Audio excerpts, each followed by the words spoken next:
देखो यार, अगर लाइफ में सच में कुछ पाना चाहते हो ना, कोई सपना है जो दिल के किसी कोने में दबा रखा है और तुम चाहते हो कि वो किसी न किसी तरह से पूरा हो जाए,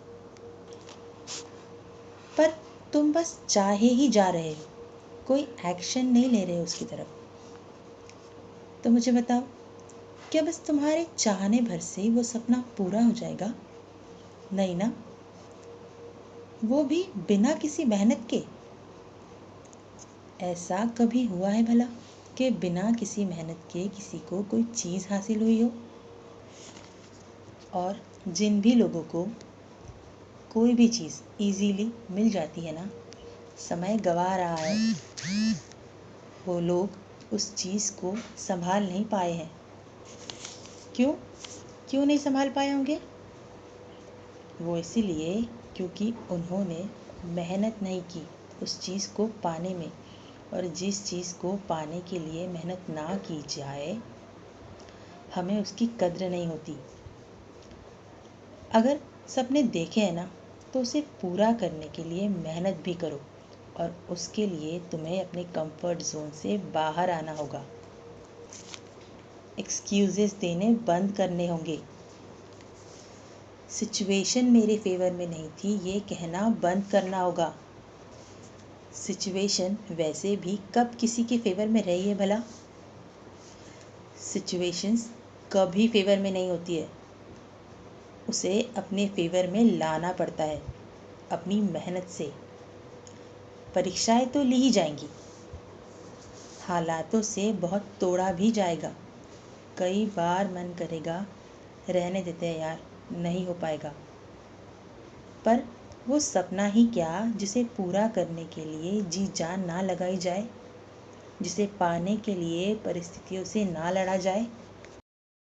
देखो, अगर मन में कोई डाउट रखोगे ना कि क्या पता मैं जो सोच रहा हूँ, जो चाह रहा हूँ, वो पूरा होगा भी कि नहीं, कहीं मेरी मेहनत वेस्ट तो नहीं हो जाएगी अगर मैं अचीव नहीं कर पाया तो।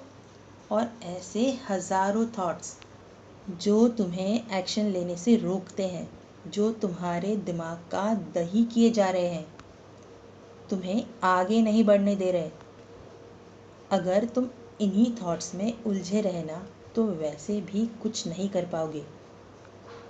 और आखिर में जब समय निकल जाएगा, तब पछताओगे, ये सोचकर कि काश मैंने कोशिश की होती तो शायद अपना सपना पूरा कर पाता। अच्छा, अगर तुम्हें ये लगता है ना कि जो सपना तुमने देखा है वो तुम्हारे लिए है भी या नहीं, और ये भी एक रीज़न है कहीं ना कहीं कि तुम कोई एक्शन नहीं ले रहे हो और आगे कदम नहीं बढ़ा रहे हो, तो श्रीमद् भगवद गीता के इस श्लोक को याद कर लेना। कर्मण्येवाधिकारस्ते मा फलेषु कदाचन महाकर्मफल हेतुर्भुर्मा ते संगोस्त्व कर्मणि। मतलब इस श्लोक में श्री कृष्ण अर्जुन से कहते हैं, तुम्हारा अधिकार केवल कर्म करना ही है, कर्मों के फल पर तुम्हारा अधिकार नहीं। अतः तुम निरंतर कर्म के फल पर मनन मत करो और अकर्मण्य भी मत बनो। मतलब कि तुम्हें केवल अपना कर्म करना है, ना तो फल की चाह रखना है और ना ही कर्म का त्याग करना है। और जिस चीज़ को पाना चाहते हो, जिसके लिए मेहनत कर रहे हो, वो अगर पूरी ना भी हुई तो क्या पता उस चीज़ को पाने की कोशिश में तुम कुछ ऐसा पालो जिसकी तुमने कभी कल्पना भी ना की हो। क्योंकि हमारा किया गया कोई भी कर्म कभी भी व्यर्थ नहीं जाता। और एक बात और, परमात्मा हमें वो नहीं देते जो हम चाहते हैं, वो हमें वो देते हैं जो हमारे लिए सही होता है। इसीलिए इतना मत सोचो कि क्या मिलेगा मिलेगा भी या नहीं, बस सच्ची नीयत से कर्म करो और बाकी सब भगवान पर छोड़ दो। क्योंकि तुमसे ज़्यादा उन्हें पता है कि तुम्हारे लिए क्या बेस्ट है, और तुमसे कई ज़्यादा उन्हें तुम्हारी फिक्र है। यहाँ मैं अपनी बात बताती हूँ। 1 साल हो गया इस चैनल को स्टार्ट किए, ग्रोथ बहुत ही स्लो है। मेरे बनाए हुए लॉन्ग वीडियोस पर 5-6 से ज़्यादा व्यूज़ नहीं आते हैं। पर अगर मैं इस बात को सोच कर परेशान होती रहूँ और अपना कर्म ही ना करूँ, अपने कर्म का ही त्याग कर दूँ तो क्या ये सही होगा? नहीं ना। और मैं बिलीव करती हूँ इस बात पर कि मेरे लिए ये कोई फेलियर नहीं है, क्योंकि मैं वो काम कर रही हूँ जिसके लिए मुझे उन्होंने चुना है।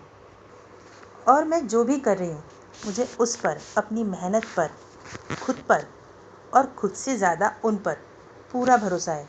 क्योंकि अगर इन वीडियोस को कोई एक इंसान भी देख रहा है और अगर उसकी लाइफ में ज़रा भी वैल्यू ऐड हो रही है, उसकी लाइफ में, उसके वे ऑफ थिंकिंग में अगर थोड़ा भी 0.1% भी पॉजिटिव चेंज हो रहा है, तो मेरे लिए ये सक्सेस ही है। और मैं जानती हूँ कि अभी मेरी परीक्षा ही चल रही है, क्योंकि भगवान हमें कुछ भी देने से पहले ठोक बजाकर ये चेक करते हैं कि हम उस सक्सेस के लायक है भी या नहीं। और मैं ये भी जानती हूँ कि असल में तो मैं कुछ भी नहीं कर रही हूँ, वो करवा रहे हैं मुझसे, मैं बस एक माध्यम हूँ। वो मुझे गाइड कर रहे हैं, मुझे रास्ता दिखा रहे हैं और मैं बस उनकी गाइडेंस को फॉलो करते हुए उस रास्ते पर चले जा रही हूँ। और इसीलिए मुझे बिल्कुल भी टेंशन नहीं होती, मैं रिलैक्स रहती हूँ।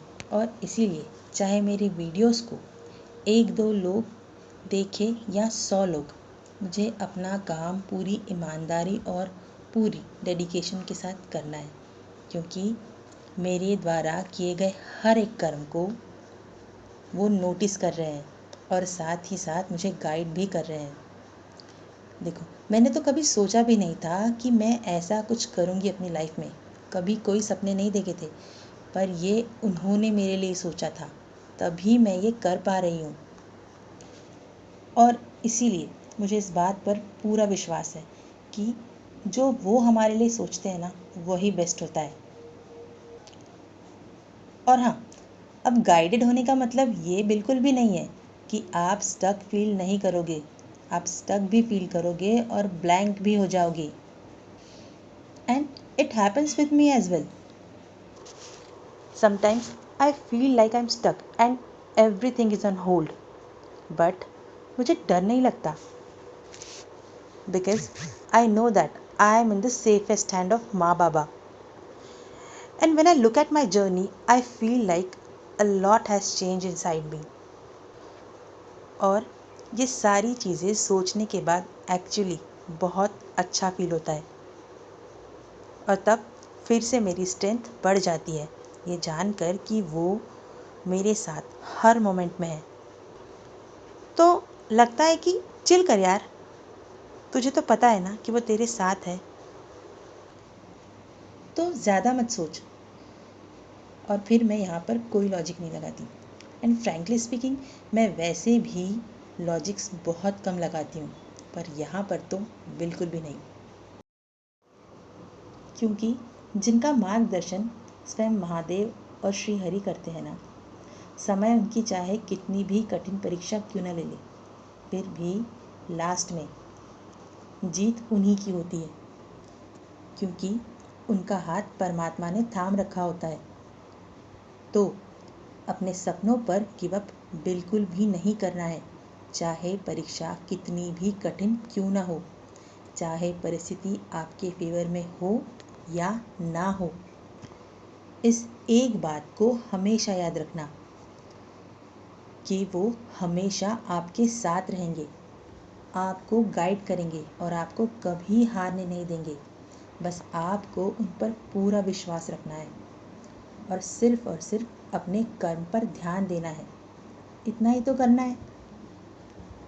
और यकीन मानिए, एक बार जब आप अपना बिलीव, अपना माइंडसेट इस तरह का बना लेंगे ना, तो आपको सारे चैलेंजेस अपॉर्चुनिटीज़ लगने लगेंगे, आपको मज़ा आएगा उन सारे चैलेंजेस को फेस करने में। आप बिल्कुल भी नहीं डरोगे रिस्क लेने में, क्योंकि जा पर कृपा राम की हुई, ता पर कृपा करहि सब कोई।